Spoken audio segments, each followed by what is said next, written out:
I am both humbled and honoured to accept this Peace Award from World Beyond War.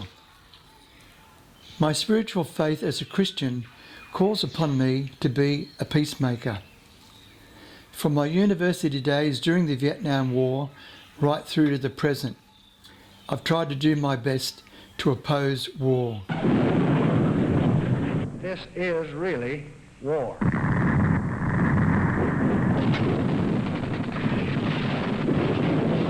Its goal is to conquer the South, to defeat American power, and to extend the Asiatic dominion of communism.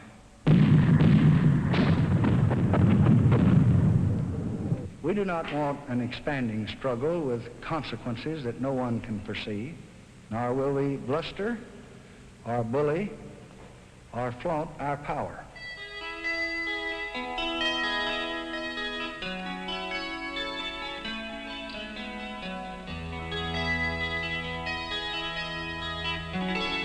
But we will not surrender, and we will not retreat.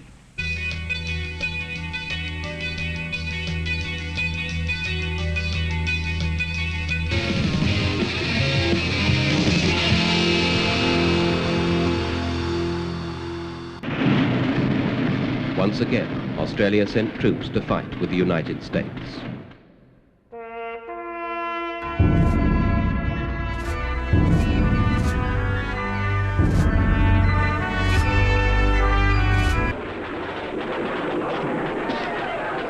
Not knowing where they are, that's the worst thing. Riding around, running the sewers and the gutters anywhere. Be anywhere. Just hope you can stay alive from day to day. Everybody just wants to go back home and go to school. That's about it. You lost any friends? Quite a few. We lost one the other day. The whole thing stinks, really.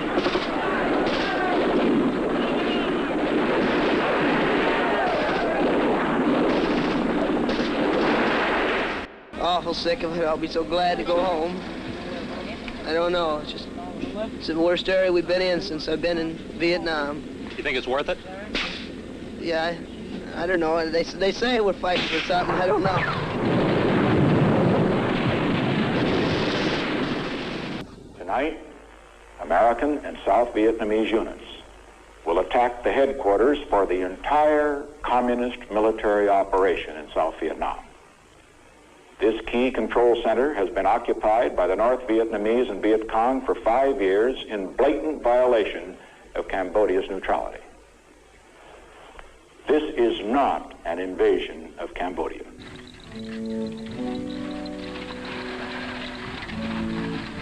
Cambodia was a peaceful country before it was dragged into the war.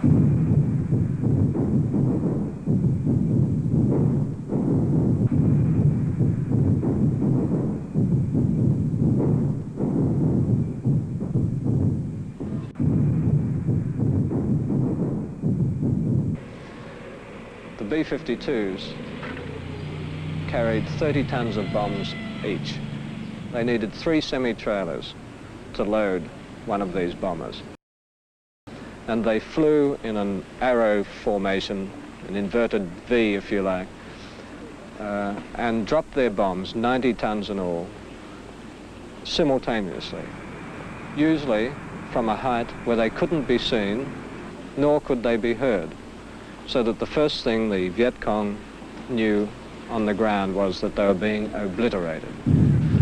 High explosive bombs meant to shatter deep bunkers, and they were killed either directly on top of the ground or indirectly below when the shock waves surged through those deep bunkers. There were phosphorus bombs included in the load, which set fire to everything on top of the ground. That resulted in them, of course, being denied oxygen down below because of fire burning up the oxygen. So it was pretty devastating. I have the high privilege and distinct honor of presenting to you the President of the United States.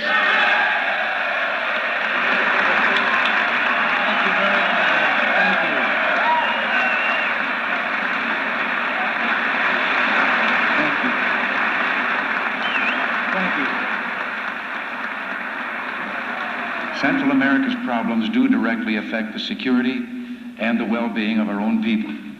And Central America is much closer to the United States than many of the world trouble spots that concern us.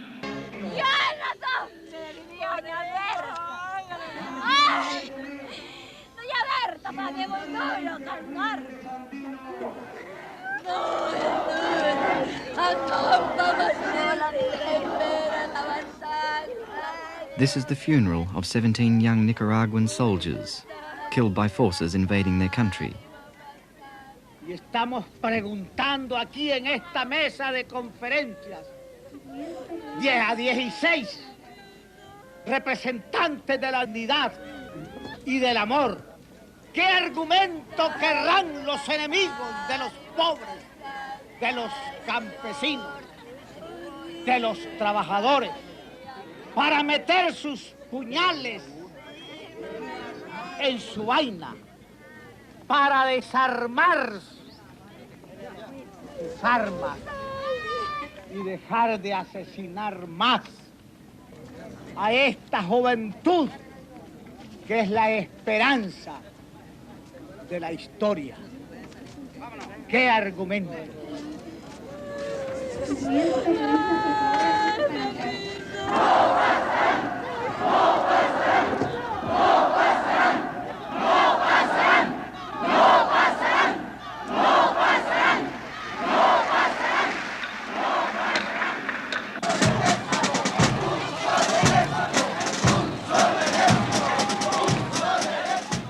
The Sandinistas.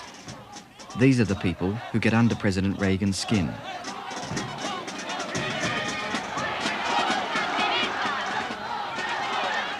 Every time President Reagan accuses the Sandinistas of exporting communist revolution throughout Central America, Nicaraguans take to the streets.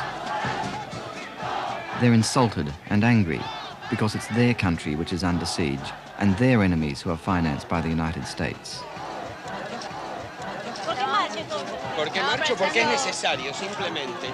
Están atacando a Nicaragua y hay que defenderlo. No me gusta marchar, hay que hacerlo y lo hacemos. ¿Por qué va marchando? En protesta. ¿Por qué protesta? Por la guerra.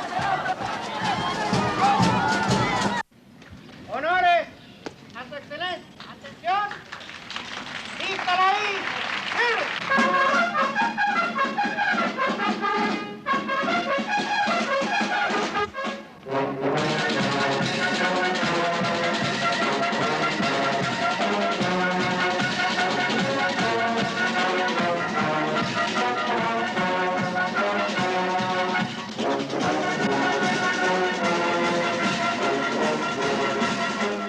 General Augusto Pinochet has ruled Chile since 1973, when a military coup brought him to power.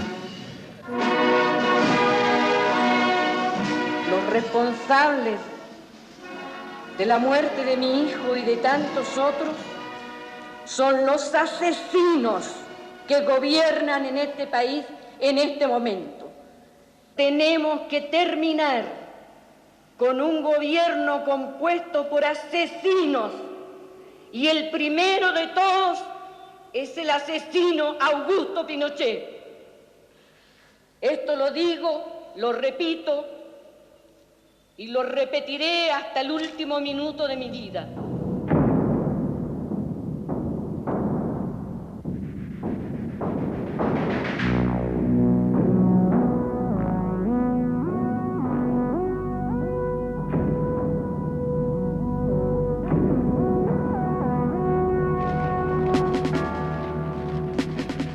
In a continent infamous for its military dictatorships, Chile was the envy of its Latin American neighbours. It had a long and proud tradition of democracy until the coup.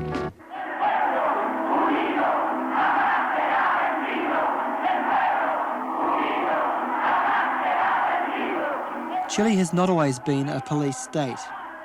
It was Chile's strong tradition of democracy that allowed Salvador Allende to come to office peacefully in 1970. He was the first elected socialist leader in South American history. But Allende's reforms threatened Chile's establishment and North American corporate interests. And 3 years later, it was over. backed secretly by the United States, Chile's military overthrew Allende and the bloodbath began. According to several sources in Santiago, Chilean President Salvador Allende is believed to have killed himself today at Moneda Palace without surrendering to military forces which overthrew his popular union government when the three-power junta made its move against what was the first freely elected Marxist head of state in South America. The armed forces totally controlled the country, and the people had nothing to fear. That's what the radio is saying, at least. From this new government that took power to return the country to a normal situation without violence and to reestablish the national economy. The Army radio went on to say that Chile's star will shine again.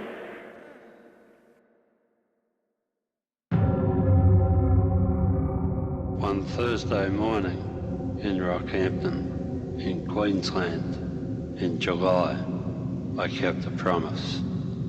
I carried out a Ploughshares Act of disarmament on a Tiger helicopter with a common garden mattock. Let me know when you get it. Light them all up. Come on, fire. Yeah, right. Keep shooting. I watched it on the TV. Machine guns fire towards the ground. I watched the people run. Helicopter gunship strafing the street. I watched them lining up the bars. Alright, you're clear. I'm just trying to find targets. In the Baghdad. After 2 They say these leaks had consequences, and I must agree. And a bunch of bodies laying there. When I saw them fire on the children, Alright, we got about 8 individuals. it affected me. Hey, request permission to engage. Picking up the wounded. Yeah, we're trying to get permission to engage. Other shoot. Come on, let us shoot. If A Bushmaster, Crazy Horse 1-8.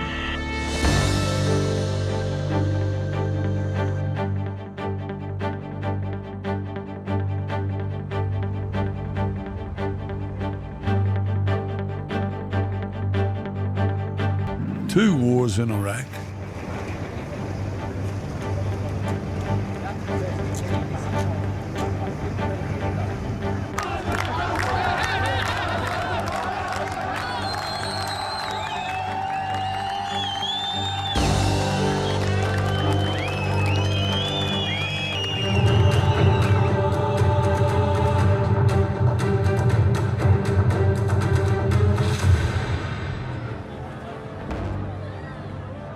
Years in Afghanistan. Oh my God, he's fallen.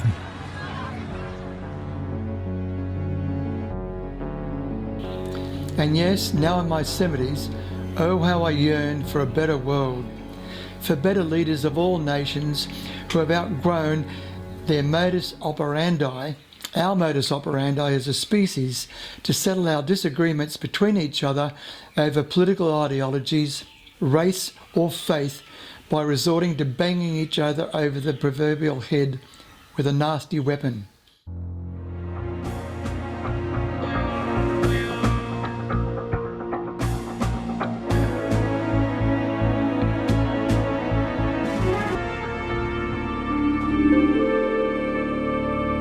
I note the doomsday clock in January of this year was moved 10 seconds closer to midnight.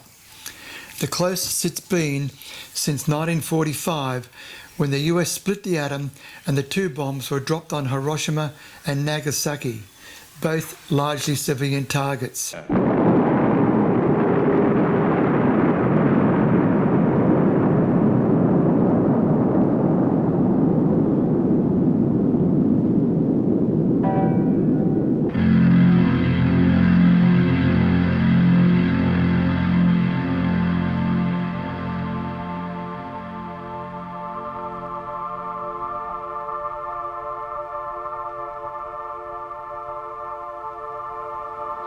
There was no city left. It was just dust. I went to a hospital which had survived in the outskirts of the city. These people were all in various states of physical disintegration. They would all die, but they were giving them whatever comfort could be given until they died. And the doctor explained that he didn't know why they were dying. And then gradually the thing would develop this bleeding, which they couldn't stop, and then the hair falling out. And the hair falling out was more or less the last stage, and a number of the women were lying there with sort of halos of their black hair, which had already fallen out on the pillows.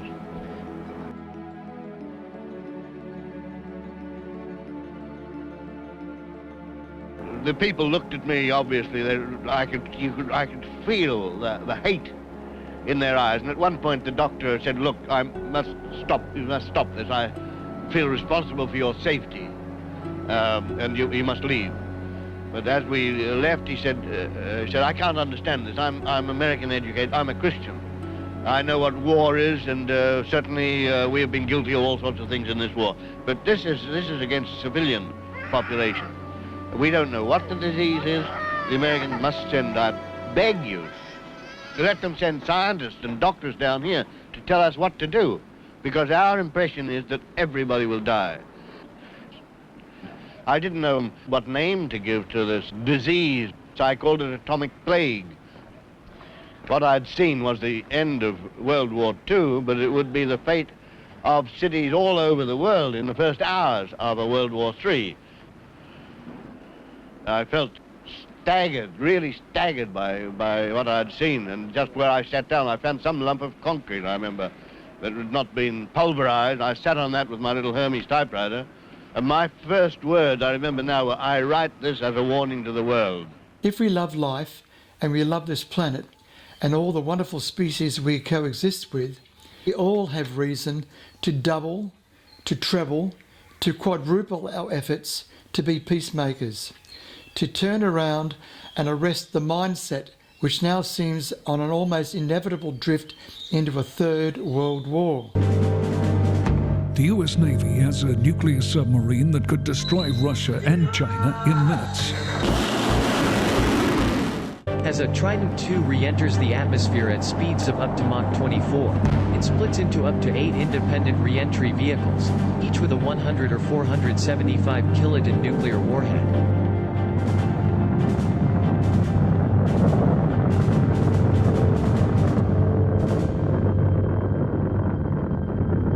A full salvo from an Ohio-class submarine, which can be launched in less than 1 minute, could unleash up to 192 nuclear warheads to wipe 24 cities off the map.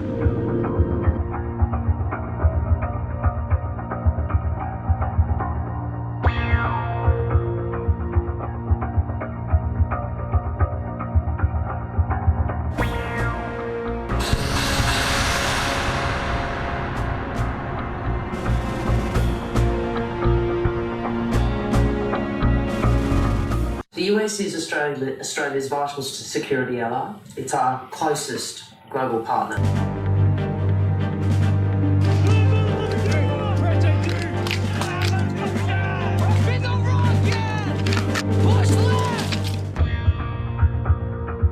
Are you willing to get involved militarily to defend Taiwan if it comes to that? Yes. And the buck stops with me. We never could, nor can we now, rely upon our leaders to lead us to the promised land, a world beyond war, be they democratically elected like Biden and Albanese, or if they've come to power by the barrel of a gun. We want to show the attitude and comprehensively strengthen military training and get ready for war.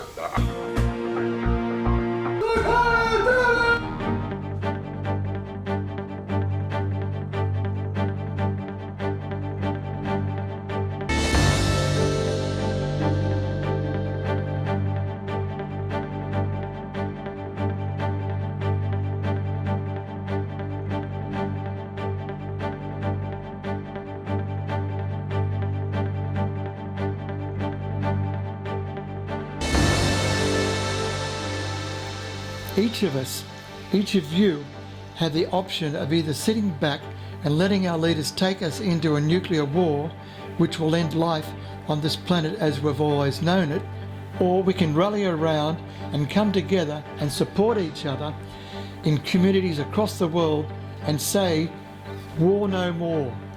Earth care, not warfare.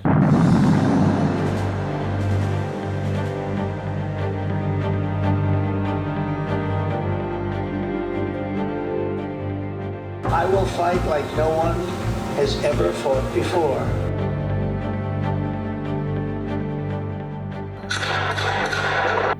The battleground is said to be littered with bodies, and it's estimated more than 500 civilians remain trapped there. 70-year-old Valentina left the town of Hersk, south of Lysychansk. She says 11 people died of starvation. This is what the merciless bombardment of a city looks like. A pedestrian bridge in Kyiv.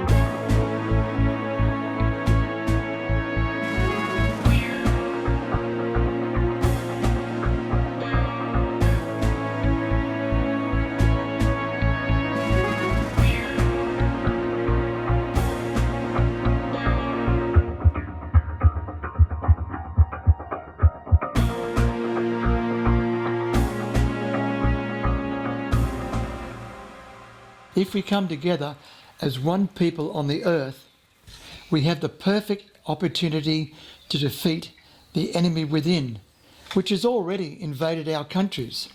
That enemy within, of course, is climate change, climate catastrophe. Scientists are warning the world is on track to warm by 2.4 degrees over the century, the alarming development discussed at the COP26 climate change conference. The new study suggests that even if the 2030 carbon emission reduction goals promised by world leaders are met, the world is still on track for catastrophic warming. Those behind the research are urging governments to set more ambitious targets. Pakistan blaming wealthy countries for inaction. The country's climate minister taking a swipe at G20 leaders who gathered in Rome just days before COP. Climate change cannot be wished away by throwing pennies into the Trevi fountain. 7 months after COP26 finished in Glasgow, and the world's leaders tossed a symbolic penny into the wishing well, hoping for the best for the planet, before heading home in their private jets, the people of Pakistan paid dearly for our inaction on climate change. In Mozambique, the past 4 weeks has seen more than a year's worth of rainfall. Scientists are pointing to fossil fuel-driven climate change, making tropical storms stronger. From Algeria to Greece, Syria and Portugal, the Northern Hemisphere has been, for the past month, buckling under sweltering heat. The province of Nova Scotia reported widespread damage and flooding, with heavy rain forecast to continue. Obviously, this is just a time where we're thinking of families going through an incredibly difficult moment, and we will be there for them. We see the hot winds of climate change increasing in intensity weekly. We see the bitter cold of its icy mouth every new winter, the intensity in the tornadoes ripping houses and buildings apart, nightly, weekly, monthly now on our TV screens. July is set to be the hottest month on Earth since modern records began. That's according to new data released today, which shows the global average temperature for the month tracking well above the record set in 2019. The hottest 21 days ever recorded all occurred this month. The United Nations now warning that the world has gone beyond the era of global warming. Flames ripped through this historic town. The magnitude of the tragedy still unclear.